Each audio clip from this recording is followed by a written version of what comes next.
Okay, if we could have everybody take their seats, please, we will get this started. I've got just two or three comments to make at the very beginning, and then we'll turn it over to Tim, who's going to really carry the load for today. First of all, I'd just like to welcome everybody here. Hopefully you'll find this to be informative and very productive. Tim and his team have worked since late April in updating the financial reforecast for 2015 and on what you will be seeing and hearing in just a few minutes concerning the 2016 operating budget. The operating budget has been reviewed and discussed with the Finance Committee on at least 3 different occasions where we've had meetings to go through it. And there have been 2 similar sessions with the board with revisions along the way. Today's review is really the next step in the process for getting a budget pulled together. What you'll see today still is preliminary. This is management's best proposal of what they believe is realistically achievable given the performance expectations that the membership has. This proposal will get further review and discussion as appropriate over the next 2 to 3 weeks, at which time it'll go back to the Finance Committee for final approval before we take it to the board for their approval on the 27th of August. The budget will then go in place for October 1st for the fiscal start of, or for the start of fiscal 2016. The only piece of this presentation that hasn't been vetted yet with the Finance Committee is the capital component, which Tim will be talking about briefly. That will get reviewed at the next Finance Committee meeting in about 3 weeks. Finance Committee members currently have it and are going through it, but it really hasn't been discussed in any detail. It will be made final from the Finance Committee standpoint before we take it to the board in August. Management is fully aware of and committed to the mission statement that's in place for Stonebridge, and they also have the membership survey clearly in front of them in order to help guide them in delivering what members are looking for. As you'll see, as Tim walks through this, that does not come without a cost to each of us. At the same time, the management team, including the Finance Committee and the board, are fully committed to balancing the cost of ownership with our members' comfort and ability to pay for it. The last thing I would say is that the just released McGladrey Trends in Private Clubs that comes out on an annual basis continues to substantiate that Stonebridge is still one of the best deals in town. So without further ado, I'll let Tim get into the rest of this. Thank you, sir. I would like to point out that Ms. Dre is the board president. She's actually on the phone today, so that's why we have the conference phone right here. And in her place, if need be, the vice president, Mr. Murphy, is here at the front of the room as well as Stephanie. Since I'm a little sleep deprived from having a recent addition to the family, Stephanie can chime in if I miss anything. As you can see, we're actually videotaping today's session, and that is going to be available online through the website, and we'll email that out probably in the next 2 to 3 days. We're also going to have the PowerPoint presentation that we're going through today available on the website. We'll post that, I'm sure, at the end of the day. So if there's anything that you can't see, we'll have that on the website so you can definitely see everything. And there's a lot of room in the front, so if you have a hard time seeing, feel free to get a little closer. One of the things that Mr. Brown mentioned and is a focus of this year's budget is exactly what's up there right now. The focus is on the balance between pay-as-you-go or the user fees and the budget, meaning the cost to use the different amenities, whether it be golf, food and beverage, balancing that with the dues, with where the dues should be. So that's a focus that we'll talk about throughout the whole session. As Mr. Brown mentioned, the 2015 member survey results were a big driver as we went through this process, and the focus on food and beverage, especially in admin, to make marked improvements in those areas, but also not to neglect the other areas that rated well in the survey. We're going to spend some time focusing on the country club dues and the fees. This is actually page 3 in the handout, and there's more handouts in the back if you don't have it. The country club dues, this slide here is the top portion of that page. The second slide is the bottom portion of page 3. So everyone goes right to the bottom line, right? We go right down to here, 3.76% increase. So there's a couple of different ways that we could look at this. So I want to take you through a couple of different scenarios. A lot of people do focus on the club dues, and that's the 5.7%. And one thing to keep in mind is that's the operational component. There's another operational component, which is the master base assessment. So if we take those two into account, as you can see, master base assessments remain relatively flat. If we take those two operational areas into account, the increase is about 4% from last year's budget to this year. Another thing to look at is on the country club dues, if we go back to 2012, is $3,869. And if we take that against the proposed budget for 2016 at $4,150, that is an increase of about 7.25%. So if we average that out, that's an annual increase of about 1.8%. So although 5.7 does look quite a bit of a jump from last year, if we take into account where we were in 2012, and the reason why we use 2012 is because that was the last full year of operations prior to the renovation. So again, that averages out to 1.8% a year. So let's talk about what's driving the dues increase. We'll go through each of these different departments, the first being golf operations and golf course maintenance. Everyone loves to see the fact that golf operations turns a profit until you add in the fact that there is the golf course maintenance portion. We do have some increases in the golf course maintenance budget. You can see that here at about $37,000. And the offset to that you see in the golf course revenues area, so that more than offsets it. And that goes back to the user fee that we'll talk about in a little bit. Right now we're just focused on the dues portion. Food and beverage, we're showing remaining relatively flat. It has about a $17,000 increase. And you're probably thinking, wow, we really need to make improvements on food and beverage. How are we doing that for only $17,000 more? Obviously, we were a lot busier than anticipated this past year, so there's a lot more revenue, but there's a lot more expenses involved as well. And one of the things that we're looking at, and we'll talk about later, is, again, the user fee, the cost to use the amenity.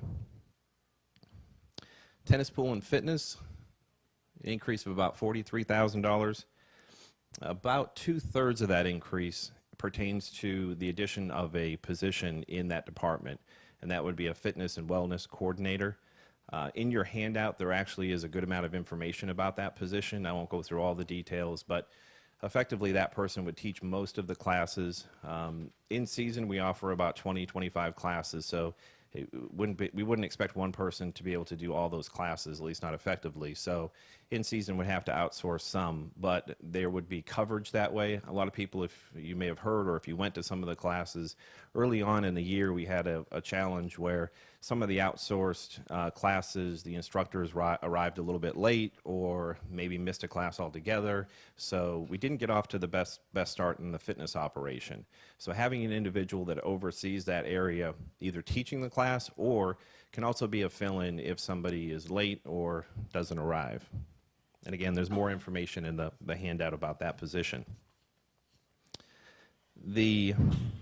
I do want to mention that position, the fitness and wellness coordinator, that equates to roughly $30 a year per door, per unit.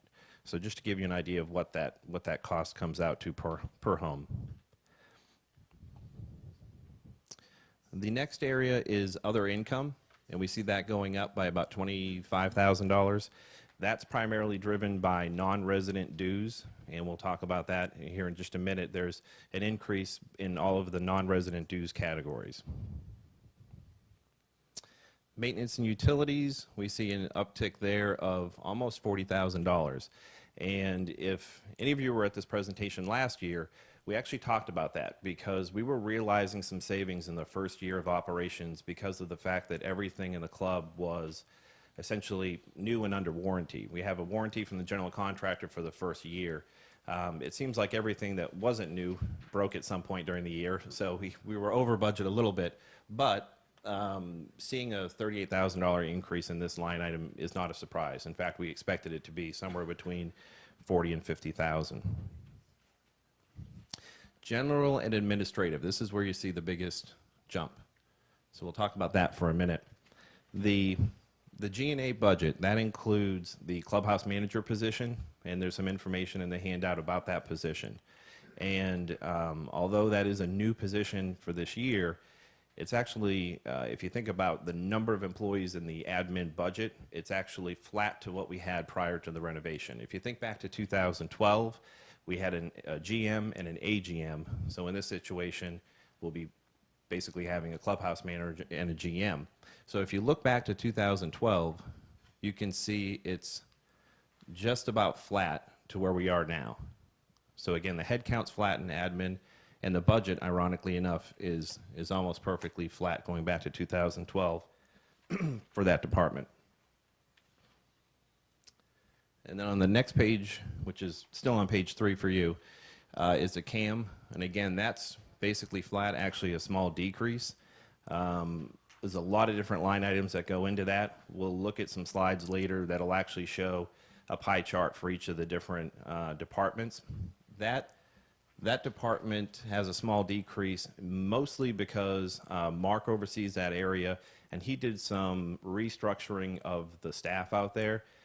He's overseeing both the common area crew and the golf course crew, so he's able to make better use of his team, eliminate some overtime, actually entirely eliminate a position, greatly cut down on casual labor that we had previously.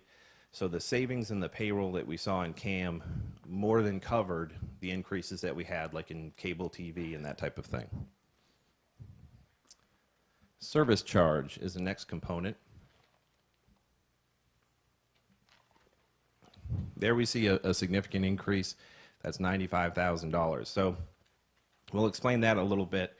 The service charge, just so everyone understands, the service charge is in lieu of gratuities, and it truly is, because the wait staff, essentially, they make a base wage of $5 an hour. The service charge then supplements their pay to get to whatever their guaranteed rate of pay is. And for the front of the house staff, that typically averages for servers about $15 an hour. So you have $5 an hour coming from the base wage, and then $10 an hour coming from the service charge. And that's coming in regardless of what they're doing at that time, not just while they're waiting on people. We obviously have a lot of room setups and things that have to get done that the wait staff does, so that service charge is supplementing that time. The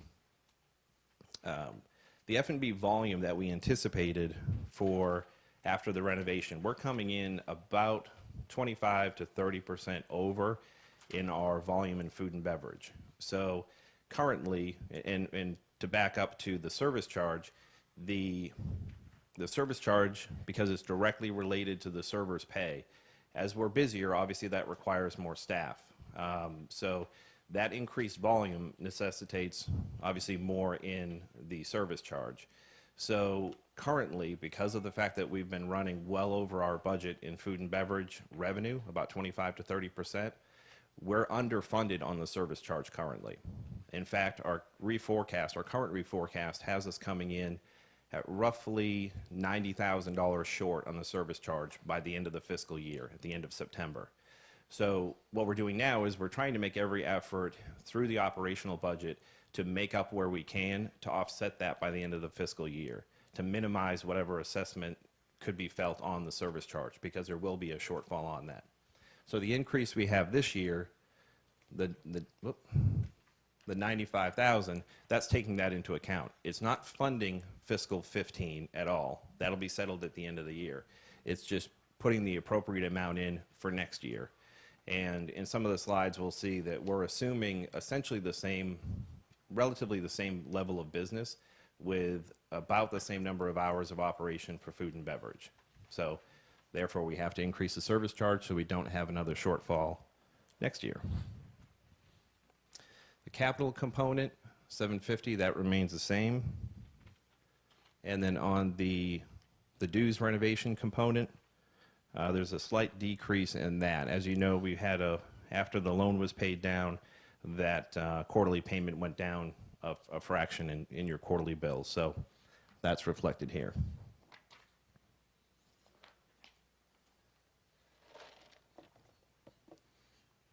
All right, now that we've talked about the dues component, let's talk a little bit more about the pay-as-you-go and what that means. User fee is what we often refer to it as. And again, it's finding that balance between paying at the point of sale versus subsidizing through the dues. There's two components, two areas that I mentioned that are going to be affected by that, and that's golf operations and food and beverage. Let's start with golf operations. This budget assumes a $1 increase on cart fee. That's for an 18-hole cart fee and 50 cents on a 9. It also assumes a $3 increase on the greens fee. Now, obviously, you as an owner don't pay a greens fee. That would be impacted by renters, reciprocals, guests, obviously. And as I mentioned before, that offset basically takes care of the additional cost to maintain the golf course, which everyone is very satisfied with. Food and beverage. Food and beverage, we need to take a hard look at the menu pricing. For a long time, and when I say a long time, we actually looked up some menus the other day. All the way back to 2006, we found some menus on our network, and ironically enough, all the way back to 2006, a lot of the menu prices were still flat to what they are today. So almost 10 years ago, we had many of the same prices. Prices obviously go up. Right now, we're seeing eggs, just like you're seeing in the grocery store, going through the roof. They're about double what they were last year. Beef is almost 25% up last year and another 11% this year. But we really haven't passed that along at the point of sale. And that's something that we need to do, and this budget reflects that. Now, what does that mean to you? Not a significant increase. I don't want everyone to leave here thinking, prime rib is going to be $42 like you see in some restaurants. Really what it comes down to is about a 5 to 10% increase on your menu prices. And that breaks down to, say, at lunch, anywhere from 25 cents to $1. At dinner, $1 or $2 is what you would see in the menu price changes. So it obviously depends on the item, because some things have a higher cost, such as beef and that type of thing. So you will start to see that now and in the future, as that's assumed in this budget. And again, that's in lieu of passing along that additional cost to the member through the dues. When we first ran the budget, we actually increased the food cost because our cost of food was going up. And the first draft of the budget in food and beverage actually had well over $100,000 increase in subsidy. And working with the finance committee, we really came back and said, we have to be able to pass some of that along to the user. We can't continue to keep prices flat when the grocery cost is going up. So again, that's reflected in the budget.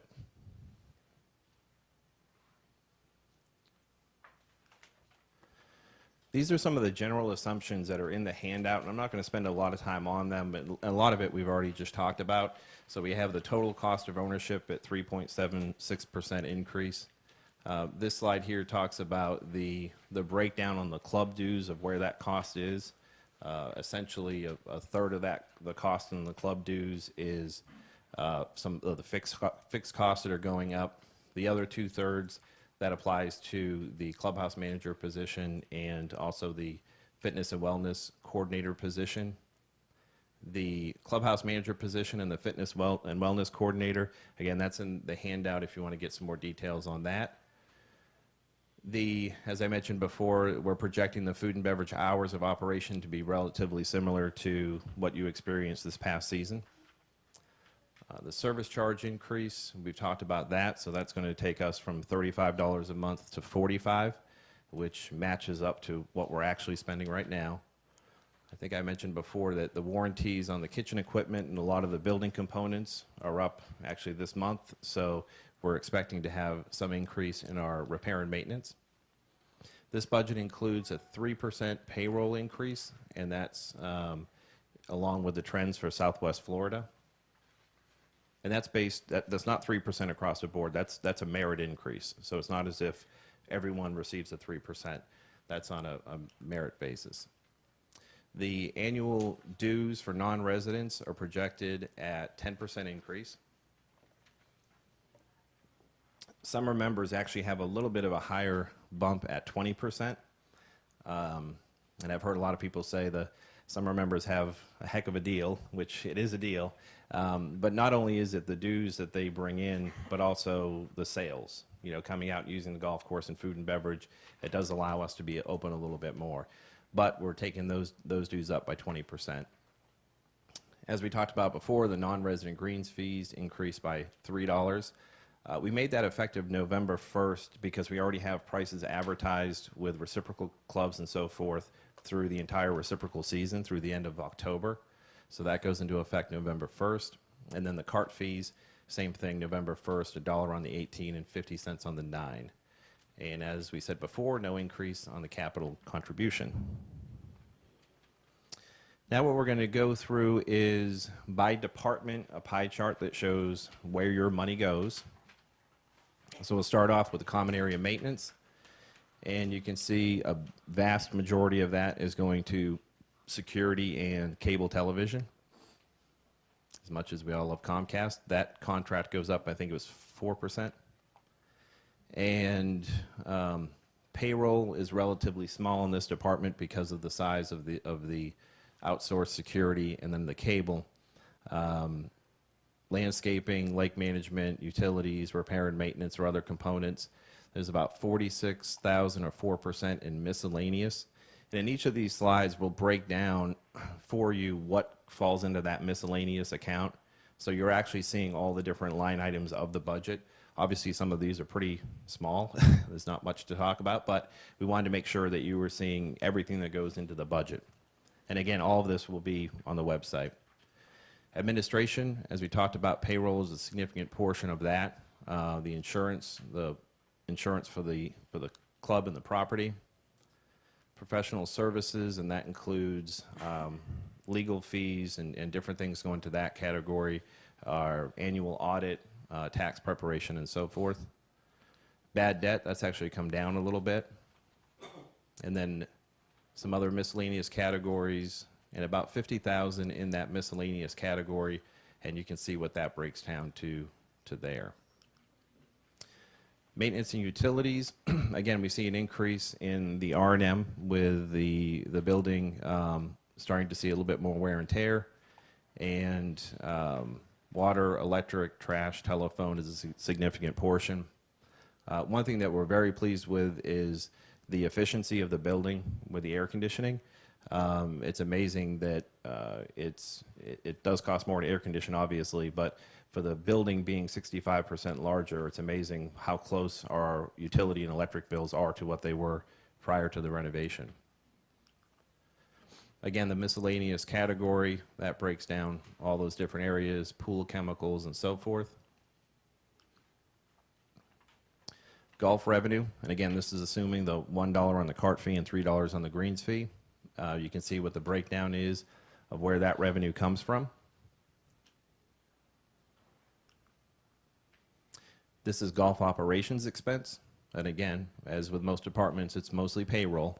And then we have the cost of goods, the cart lease, computer and other miscellaneous supplies. And it's a breakdown of the miscellaneous.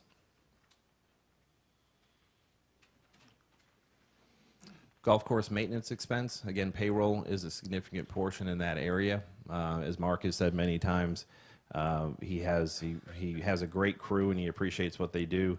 And a lot of them have been here since inception. We have employees in golf course maintenance who have actually kind of capped out for the position they have because doing a certain role of responsibility, we can only pay so much and it does get capped out. But with that tenure, he has a lot of people that have taken on other responsibilities, and it reflects on what he's able to do, and that's a significant portion of his budget. Course supplies, equipment rental, that's his leases, repair and maintenance on the equipment, and then the other miscellaneous categories there. Next, we have tennis pool and fitness. Again, a majority of that is in payroll. You can see repair and maintenance is a small portion of that. Supplies, linens, we buy those linens and launder those in-house. That's actually a little bit of a bump from what it was this year just because of the timing of ordering stock. Other miscellaneous, again, that breaks down all those different components. Food and beverage, we'll talk first about the revenue portion. So this year, we budgeted about 1.2 million in food and beverage. Our reforecast takes us to almost 1.5 million, and odds are we'll probably exceed 1.5 by the end of the fiscal year. And you can see where that revenue comes from, and we'll look at another slide that shows how that compares to other clubs. You can see this banquet portion at only 3% of the total revenue is pretty minor. And as you know, we provide dining for the member 7 days a week in season. So there is really no opportunity for banquet business in the peak of season. We do take what we can in the off season, but every club and business in town is trying to get that same business. So that's a little bit of a struggle, but you can see that component. When we do have banquets, obviously those are priced out at a different price point, a different cost of goods, beverages, everything is different on a true banquet. And what falls into that category is a true banquet, meaning a non-member type of an event, like a wedding, something that doesn't have a member sponsor. The food and beverage expense, you can see the difference there is about $500,000, and that's the subsidy for food and beverage. The majority of that is in the payroll area. Then there's the cost of goods, that's the cost of the food and beverage. And then you can see the different line items there. Valet, entertainment and decorations is significant. That's a much higher number than what we've had prior to renovation. This past season, we tried some different things, and including the entertainment on Friday and Saturdays outside the bistro in season, and it just took off. So we didn't actually budget for that entirely this year, but our increased revenue helped to offset that. Next year, we are budgeting for that expense, so we don't have any overage there. That's the other category, the other miscellaneous in food and beverage. And you'll see all of them have meetings and seminars, and that's continuing education for the team. And every department has that, and myself, obviously, and the board support that. This slide here is a comparison of Stonebridge's proposed fiscal 16 budget against Trends. And Trends is a report that McGladrey puts together, and it's a comparison of all bundled clubs in Southwest Florida. So let's run through how food and beverage matches up. So we look at the number of members. The average in this Trends comparison is 860. So that's a little bit of a higher number. Interestingly, our revenue is significantly higher than the average club, 1.1 million, and we're at almost 1.6. So the F&B sales per membership, our members are spending almost $2,000, whereas elsewhere it averages out to about $1,300. The food sales to beverage ratio is pretty much in line with other bundle clubs in the area, which is about $2.34 to $1 of beverage.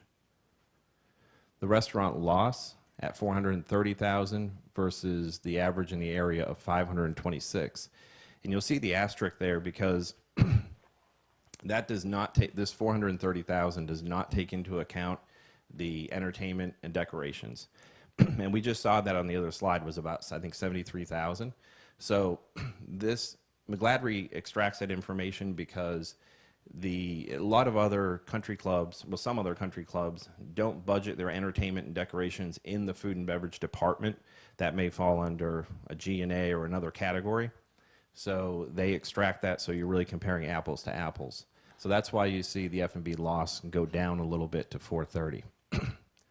Loss per membership at 539.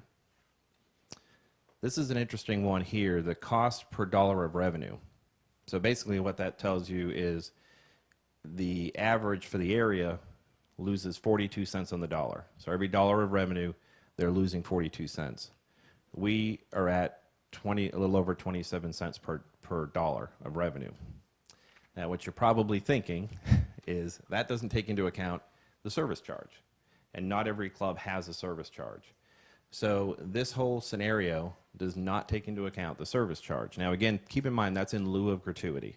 So if this average club, that's an example over here, if they have a 20% gratuity or 18%, whatever is added to the point of sale, that's not reflected here because that's a pass-through that goes right directly to the server.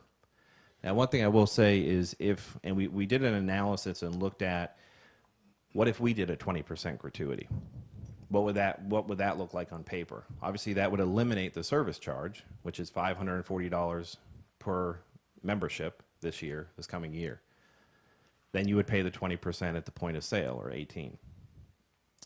Another factor comes into that, and that is we'd have to increase the base wage to keep the staff's wage competitive or even equivalent to where it is right now. And that would increase a little over $100,000. So we could eliminate the service charge, but then we have to kind of tack on a little bit to this restaurant loss or subsidy. And to give you an idea of what that would do, we ran the exercise, and instead of losing 27 cents on the dollar, we'd lose about 35 cents on the dollar. So again, better than the average, but that does increase the cost if we didn't have that service charge.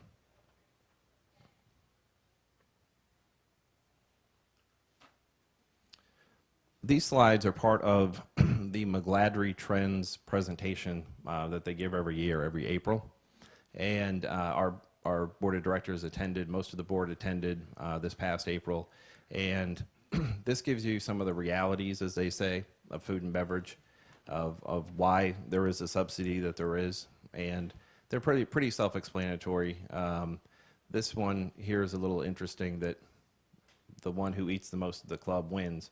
And basically, you know, if we're subsidizing 27 cents or 35 cents on the dollar, every dollar you're coming in and enjoying, everyone else is subsidizing that difference for you.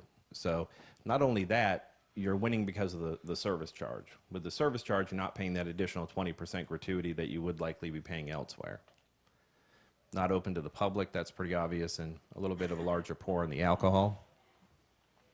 Hours of operation, chef talents, and so forth, a lot of that goes into the mix when it comes to what you have at a country club versus at a restaurant. This slide, I think, is really interesting because it takes all of the different departments, the operational departments, and it breaks it down into a percent. So your total dues less capital is this $6,196. So this tells you the percentage that goes into that number. So you can say of your dues, of the operational dues, you know, 24 cents on the dollar is going to the common area maintenance. That's actually the biggest one. Then we have the golf operations, and that's net of the revenue coming from the golf shop. General and administration. And then shortly behind that, if you add food and beverage subsidy along with the service charge, that's at 19%, just behind G&A. And you add those two together, you know, we're at $934,000. But again, keep in mind, if we didn't have the service charge, you'd be paying that gratuity at the point of sale, and this $500,000 would go up some. Tennis, pool, and fitness, 4% of your dues dollar, and maintenance and utilities, M&U, at 12% of your dues dollar. All right, now we'll talk a little bit about the capital components. There's two ways that projects are funded through capital, and that is new capital through the resale fund, and then the master reserves, which is through the items that are already being reserved for. So that breaks down into these two categories. Now, you can see in the resale fund, there's a good number of items that are on that list. And we actually took this last section here and put an asterisk next to it because That still requires a lot of review. We actually had a tennis and fitness committee meeting today, and we're still talking about the viewing areas. There's a lot of work that still needs to be done on this section. Additionally, this takes into account actually more spending than we currently have in the resale fund. The estimated balance of the resale fund at the end of this year is 72,000. So we're actually showing it being upside down by 25,000. So obviously we're not going to spend more than we have. So what we would take into account is sales throughout the year. So these items up above, we would do likely shortly after budget approval, after the beginning of the fiscal year. And the items down below, we would have to prioritize and accomplish as the funding becomes available. The Finance Committee is also talking about creating a bottom line number so that we don't take the balance in the resale account down below, say, $10,000 or $20,000. So that'll be taken into account too. And then on the reserve side, these are all items that are currently reserved for and due for replacement. A couple of the bigger items there are the irrigation isolation valves. Those are for the common area. There's isolation valves for the different streets within the common areas for the irrigation system, and those actually haven't operated for years. Mark actually doesn't know how far back it goes that they didn't function.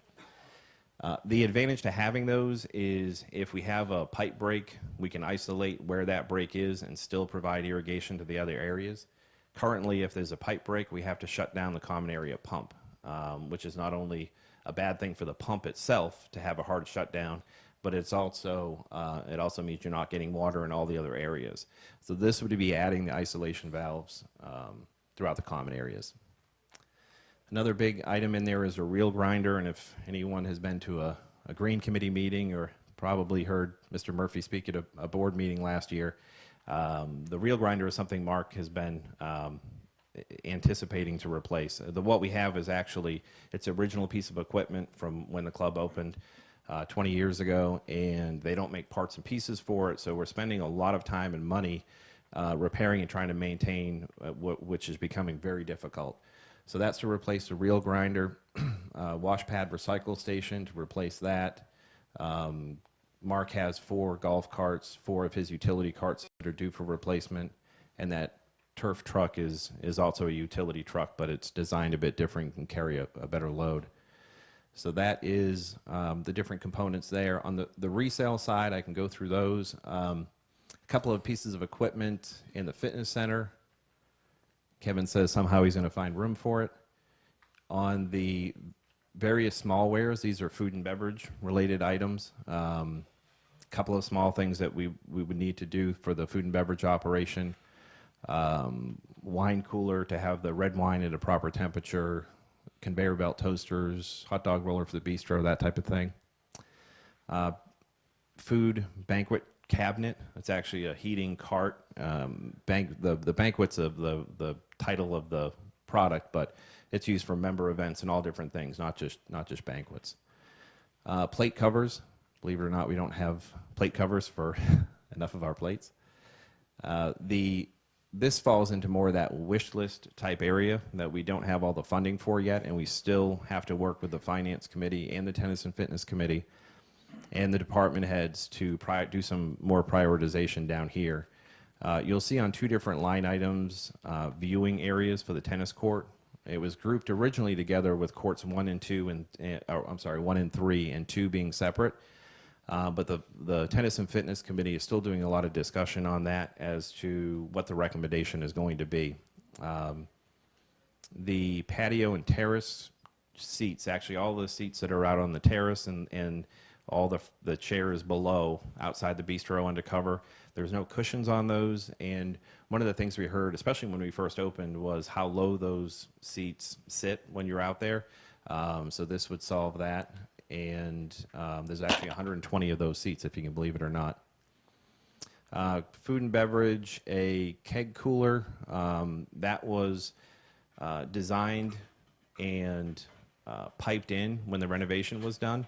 The cooler itself actually wasn't put in at that time, but it's a keg cooler where all the the kegs, the beer draft system for the bars, all feeds back. So right now they're all feeding into a food cooler, and it's taking over a lot of that space, which worked for the season and will make it work. But ideally, at some point, we need to separate that into a separate keg cooler. All of those pipes are already run, so it's just a matter of the equipment itself. Lakeside Bistro doesn't have an ice machine, and we've been making that work. We get ice from the cart barn room. They get ice from upstairs.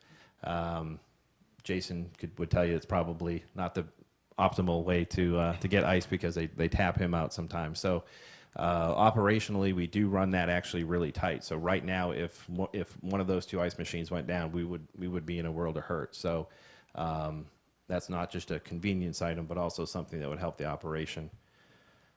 Fish cooler, fish fridge, that's basically to keep fish at the proper temperature.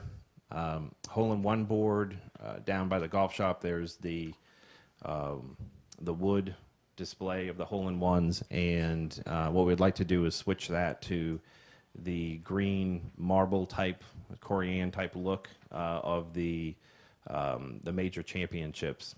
So we'd have hole-in-one boards for each of the 4 par 3s.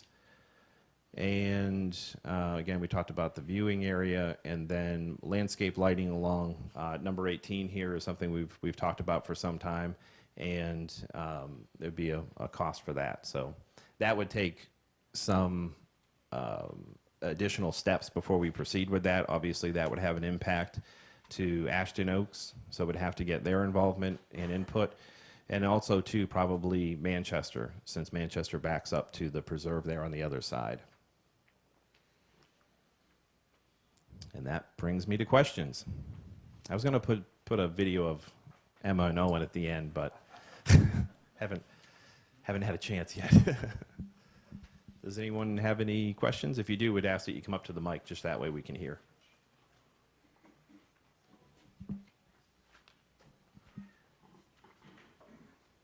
Hi, I'm John Hinnon.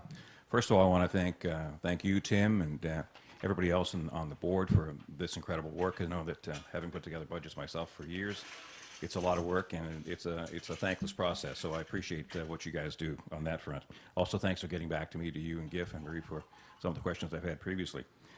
Just a couple of things. One, when I look at the service charge of $384 back in the last full year of operation, now at $540, I mean, that's an increase of 41%. I'm a part-time resident here, not a full-time resident. At $384, I didn't have a big problem with that because, quite frankly, $384 in tips is equal to spending $1,920 at a restaurant, which is what we apparently do on average here now anyway. Now at $540, it's $2,700 that I'd have to spend to get to the $540 number. I think that the point you raised earlier about the fact that favors people who eat here a lot and drink a lot, which I think some of us do, but on the other hand, I think that it really favors the people here on a full-time basis versus those who are here on a temporary basis, part-time basis, if you will. So I'm wondering what the thought process would be about, and I know 12 of the bundle clubs have minimums and don't have service charges, what the thought process is in terms of not looking at that as an option. We've looked at that over the years as far as going with a food minimum versus a service charge. And the challenge with a minimum is there's a cost associated with every dollar spent. So forcing people to come in and spend more is going to theoretically increase what the subsidy would require. The advantage to the minimum is the unspent minimum, because that goes right to the bottom line, and that's really the only advantage to having a food minimum. The service charge, when that was put in place shortly after turnover, part of the rationale with that was, and obviously it was a smaller amount, more than $380, was that it helps to subsidize the operation. It benefits those that use the operation, and those that don't or are here seasonally, it continues to help to subsidize keeping the club open 12 months of the year. Would you consider a minimum? We've talked about it. We could certainly consider it again. Most clubs that have it, I mean, the trend is to go away from it because of the challenges that they present. I mean, again, you're forcing members to come in, And I've worked at a club where we had a minimum, and everyone's trying to get in, right before the deadline. A lot of clubs will spread it out through the year, so it's not just December 31st. Everyone's trying to, get stakes to go and everything. And spreading it out helps, but again, at the end of the day, the more that's spent, the subsidy will increase with that.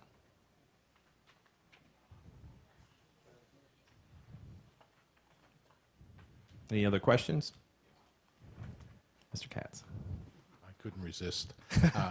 Sandy Katz, I have one question on the capital reserve.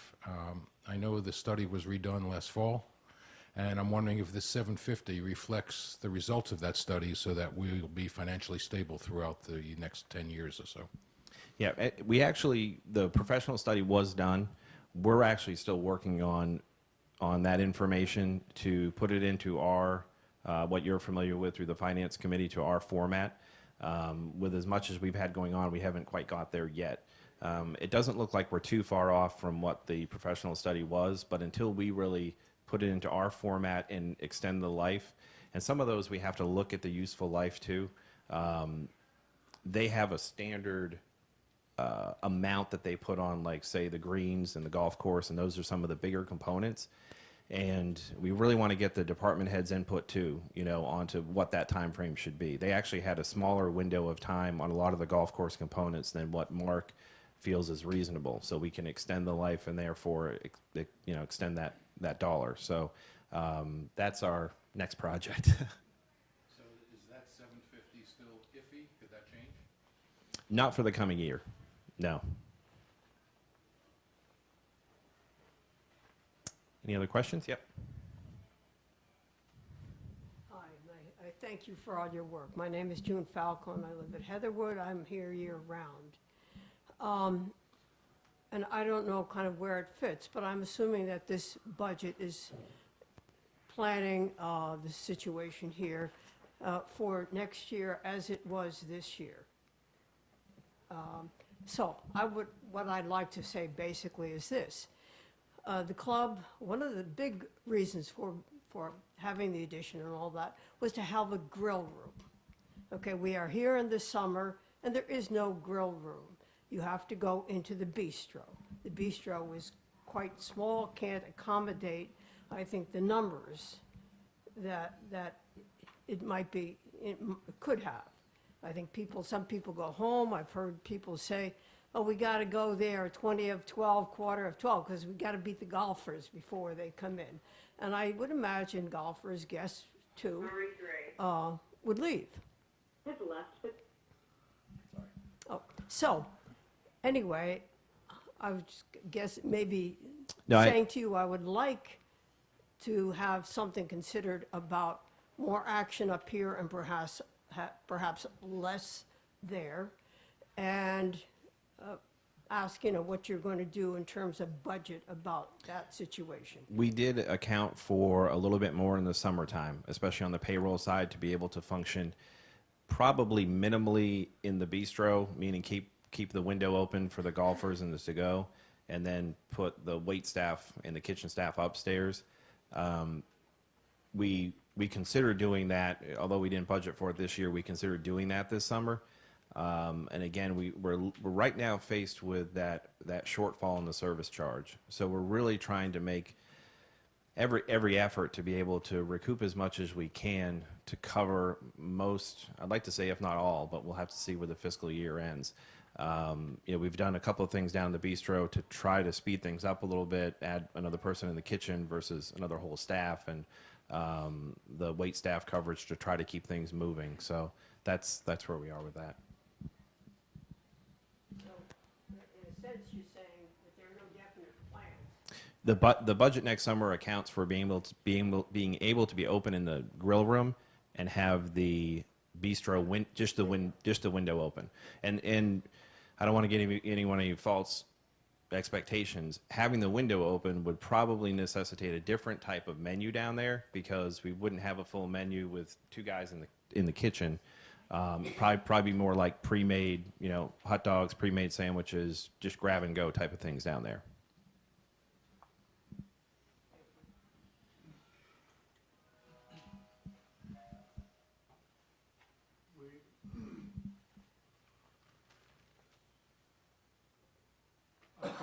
number of people that would rather have a lot more bistro opening. The gap between the close of the bistro and the opening of the grill room, of course, sometimes it's just for happy hour, there's nothing else. I would think that, our experience in May was very good, I thought. We did well. And I think we continue to do better than we expected in June and probably July also.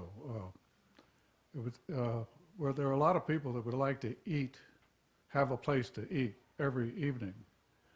When you close the bistro at 3, you kick everybody out of the club and they can't come back to the club till 4. That causes a discontinuity there because the rule is you shouldn't be in the club in that hour. It's not open. We're not going to kick anyone out. I know that, There's but no it's rule. not open. But anyway, so if the bistro were open later till 5, at least a lot of people that would rather not go downtown or something like that could at least get there'd be a little bit of overlap there, but they'd be able to have a chance to get takeouts and stuff like that. And of course, that would increase our revenues because they would be using it. Right now, they only have 3 nights a week where they can come, so the other 4 nights are out fending for themselves. And I think there's a lot of people here that would actually come here and get takeout or eat a little earlier, but stopping at 3 gets you out of that ability to capture those sales.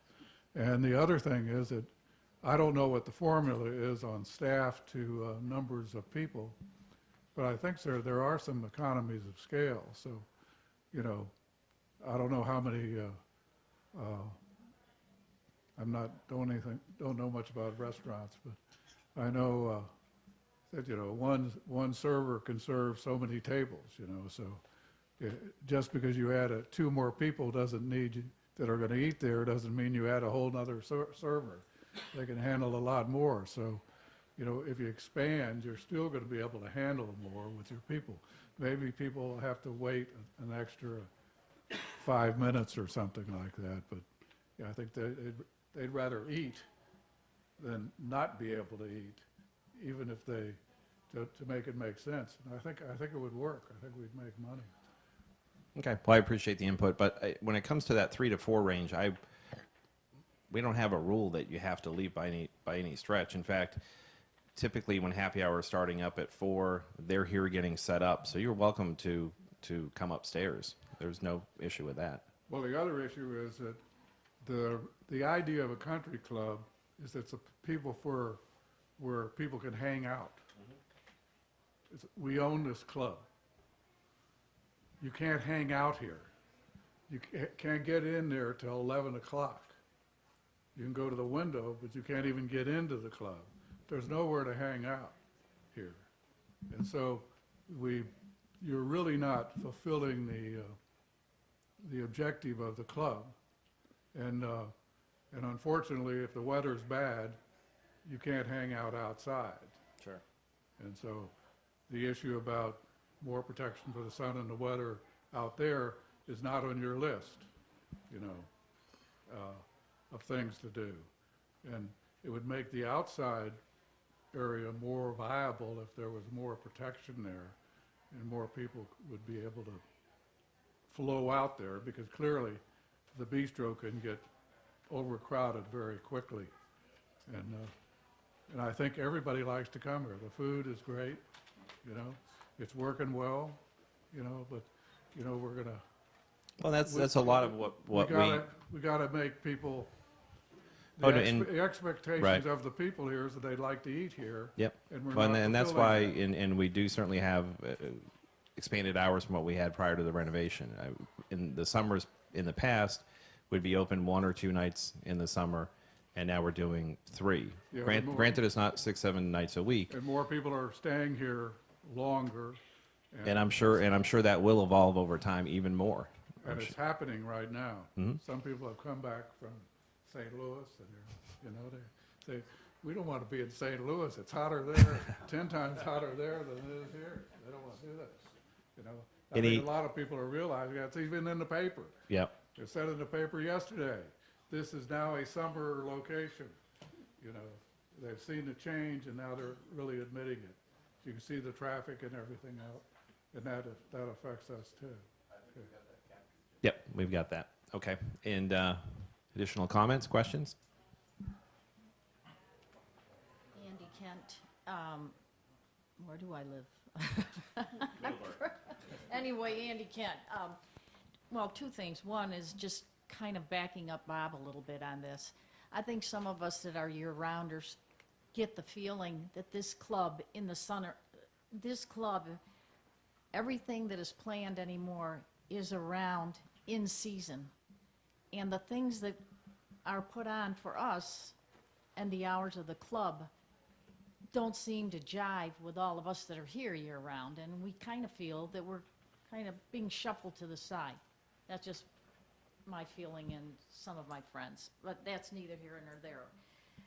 The other thing I don't understand is on the golf operations, every year they've gone up like 20,000, except maybe between 2014 and 2015. Every year, we have the exact same number of people in the pro shop, and many of us feel that there are way too many people in that pro shop. Sometimes they're tripping over each other. So we have the same number of people. Yes, people are going to get raises and all, I'm sure, but why such a big increase, 18%? Every year, they get a pretty hefty increase in the golf operations. Yeah, That that's a positive. Oh, so that's not just what's running? Okay. All right. Thank you. Yeah, that's all positive.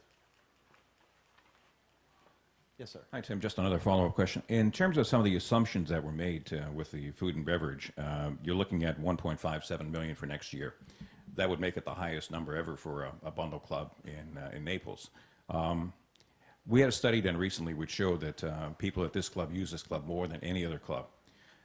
I wonder if that's because it's brand new, first year, and things like that, and whether or not we could see, especially if we're increasing costs by 5 to 10%, as you say, if we could see a bit of a drop-off on that. And if that were to occur, what effect would that have on the costs in terms of eliminating costs and things like that? Whether or not, because first of all, I was shocked to see that clubs like this, and I was obviously I had no idea what you guys are doing and probably didn't understand, but these clubs lose $350 or now $503,000 a year on food and beverage, which, I'm thinking to myself, I don't want you guys running my restaurant. But nonetheless, that surprised me. But my concern is that we don't let that number grow so to the point where it really starts to affect the operations of this club. And so that's one question. And then secondarily, a totally separate question is there a chance we could ever see what the annual dues are and what the breakdown is in terms of where the 4150 goes? So, for instance, what goes to the golf to pay for golf, and what goes to in terms of how that's all broken down? Do we have that? Well, that's essentially what that one slide here shows. This also takes into account service charge. So this is all operation. It doesn't have your capital component built into it. So it's your operations, which is almost $6,200, and it shows where each of in percentage, where your dollars are going. Now, to answer to your first question, we did think about that quite a bit. And in fact, there's a trend that when a club first opens, you see an uptick. We tried to get the information from McGladrey. It's usually 12 to 20%, depending. Obviously, we took it a step above that, and we far exceeded it. But this renovation really wasn't just a renovation and beautifying the club. It was a great expansion as far as dining options and hours. The hours are almost double the hours that we had prior to the renovation. So one of the concerns was, okay, if that newness wears off, how many covers are we going to be doing? So we took that into account, and there's another component to it that we have in our favor, which is the improved service. The service will be improved for the coming year, and one of the things that Jim MacArthur said during the survey results was that he was somewhat shocked that how frequently the members come when the service rated as low as it did.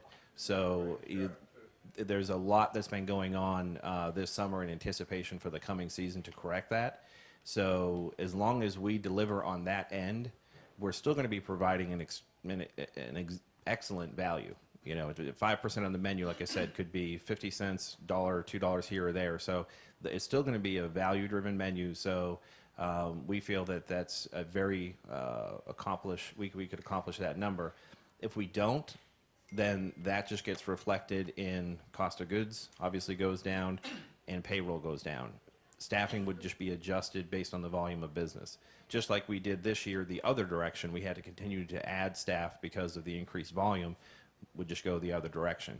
And if you add together the cost of goods and the payroll, that exceeds 100% right there, so we can cover that difference. Yes, sir. Tim, I'd like to compliment you on one of the things you've instituted this summer is kind of what you call a club dining, where you combine a grill menu and a fine dining menu together. Many of us are getting older. We don't eat that much. It's nice to be able to come up here in the summer and order a hamburger or a salad while their spouse or someone else at the table is able to order a full dinner. I hope you will consider this in the winter. It's also nice to be able to get reservations in the so-called grill room. You know, I know it's tough in the winter separating it, but I have had no problem with the doors being open or whatever, and I do appreciate the combined menu for those of us that aren't real overeaters. Thank you. Great. Thanks for the input. Another comment? Karen Dillon, Middleburg. I have a question about this capital budget in reference to the amount of expenditure for tennis viewing areas. Yes. This is kind of a big number, and I don't know that people understand what is being offered here. If you're talking about taking some of the fencing down, can you explain, and then I can ask my question too. Sure. What, you have 16,000 for courts 1 and 3, and you have another, for court 2, another $6,700. You have 22.7 just in viewing areas. You want to explain to the people here what that means? Of course. Before you do it, I just want to reiterate something you said earlier. That proposal. We can't hear you, Gil. Okay.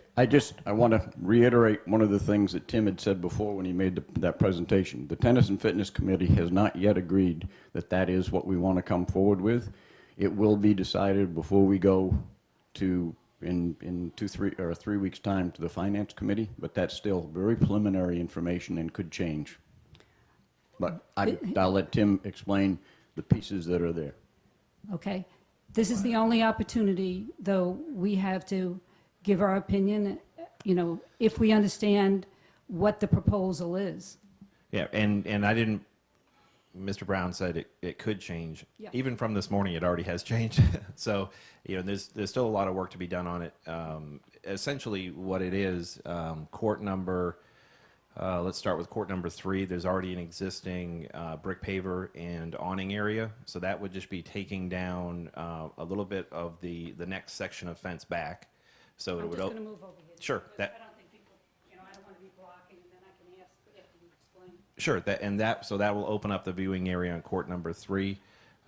Court number 3 was the least amount of work. That 16,000 number, most of that was contributed to court number 1, and that was doing a lot more brick paver work in that whole sidewalk area. And one of the things we discussed this morning was revamping how we're going to look at that, and that would probably reduce that scope of work. Additionally, on court number 1 would be potentially moving the closest royal to the viewing area, and then extending it so it's all brick pavers. Right now there's a section of concrete and then an open section in the tree, and it would just be taking or moving that tree and then making that all brick right there. Court number 2 is obviously there's nothing over there right now, so that would be adding a small brick patio area, brick pavers with a couple of tables, chairs, and umbrellas, and then moving the landscaping back behind it so that it buffers it from Winding Oaks Way. So there's another question. I think a lot of people don't understand, unless you go, what we're talking about, And it's not a question of ignorance, it's a question of usage and actually being part of it. When we play on the courts, the fencing that's there, proposal, I think part of what you're talking about is removing large sections of the fencing, both on Court 1 and Court 2. We'll just stay with that for now. When we're playing, those balls, a certain amount go out through the opening that's there right now. If you take 9 feet of fencing out on each side, you've got 18 more feet of exposure to people that are, for the most part, walking to the pool. The viewing that you were speaking about mainly occurs for 1 week a year. We have championships 1 week a year. Otherwise, if I'm going, and I'm a person who participates by viewing. I'm not a championship player, but I love to watch what's going on. If it's just team tennis, which is going on during the rest of the year, the section over by Court 3 is where the play occurs for the main part, because 3, 4, and 5, when you're playing Collier County tennis, et cetera, you're playing on those courts. That's why that section was, with the canopy and everything was put there. It's less obtrusive. It's not on the main path. When you're talking about the main path, you're talking about taking down a royal palm. We already have the cement work that's there. Now we're going to take the cement work out and put in pavers. On the other side, Court 2, it's 1 and 2 that are right across from the fitness center. I know you know, but I want to make sure everybody else knows. 1 and 2, that is the main avenue, Winding Oaks Way, to go to the clubhouse. Now we're going to have first going to rip out landscaping, put pavers in, put tables and chairs in with umbrellas on what is the beautiful entrance to our clubhouse, Winding Oaks Way. When Taylor Woodrow built this, they built it because it was, the fitness center was the main sales office. It was landscaped with royal palms. The tennis, which is Center City here. You play tennis in other areas.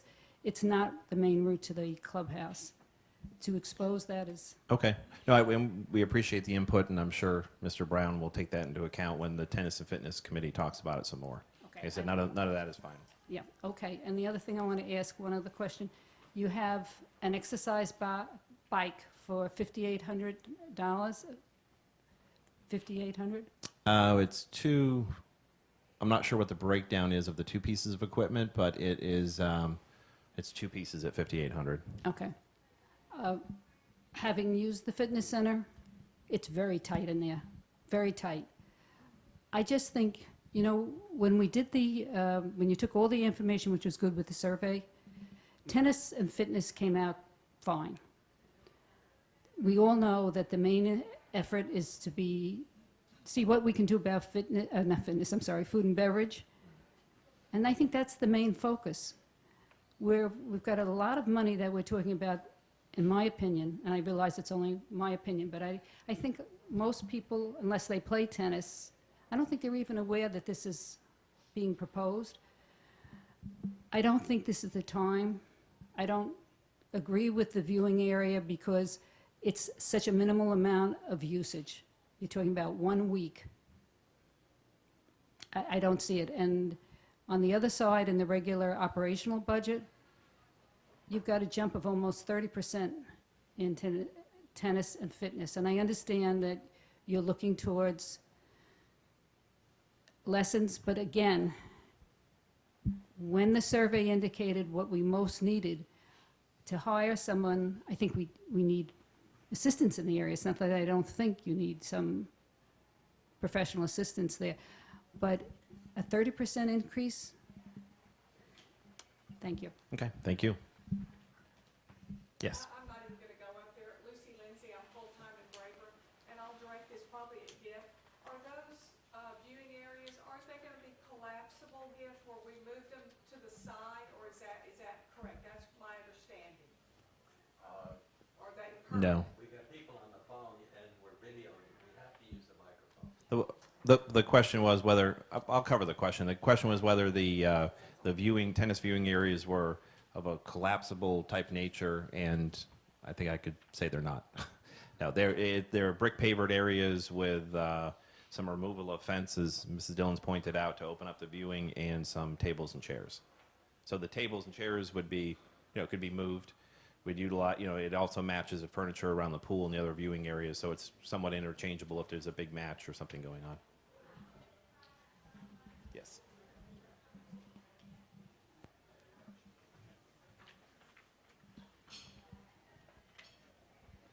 Rose Murphy.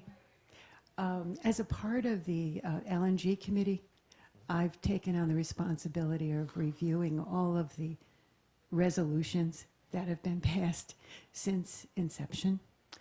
And what I've noticed is that there were a few times when money was allocated for Habitat for Humanity, and I only saw it a few times.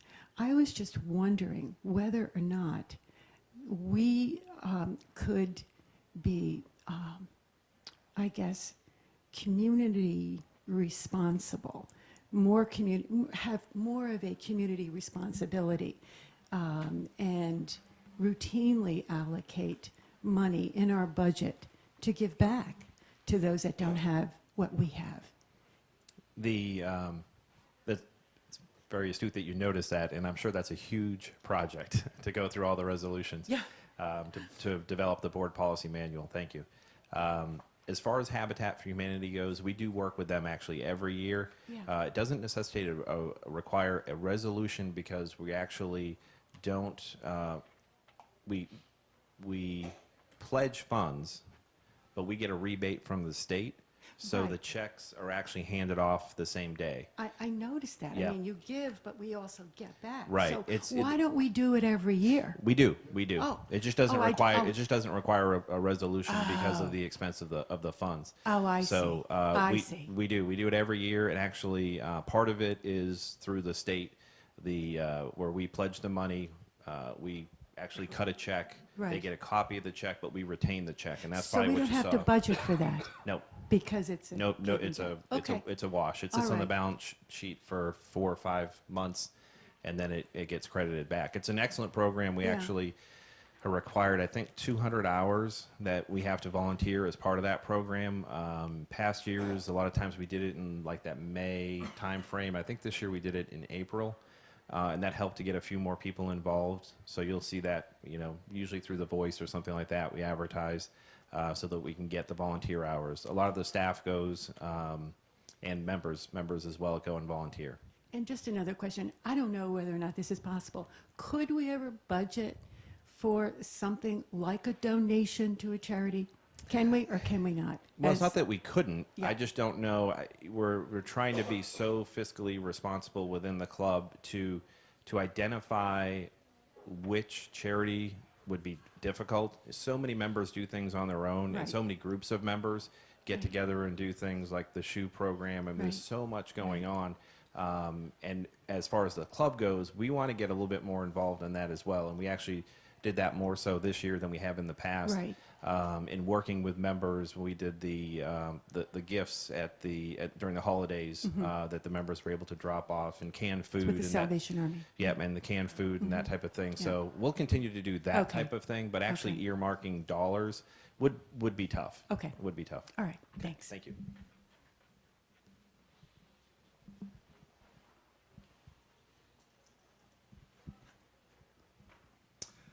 Tim, what is the status of bocce? Is that going to happen? I thought I was going to get out of this without a bocce question. One more expense to look at. Right. Right now that's a bit on hold as far as a capital expense. We did some investigating. There's an area out near the parking lot that was discussed and considered. We actually talked to a civil engineer, and they said we could likely get it approved through the county. It will require a change to the site development plan, which is upwards of $5,000-$6,000, and all told, it would be a pretty hefty expense. What we're going to do and what we're planning to do is to kind of test the waters with bocce to see what the members' level of interest is. We had a recent bundle club managers meeting here at Stonebridge that we hosted, and one of the things that came up was about bocce ball, because a lot of clubs have it or they're expanding it, and it's Vanderbilt Country Club that actually does kind of a temporary setup on the side of their tennis court. It's not a permanent structure, but it's the same surface. It's the hard-true that we have on the tennis courts. So Kevin and I are actually going to go over to Vanderbilt and just see what they're doing and how they do it. That would obviously have an impact to the tennis program, so we're kind of putting that ball back in the Tennis and Fitness Committee's court.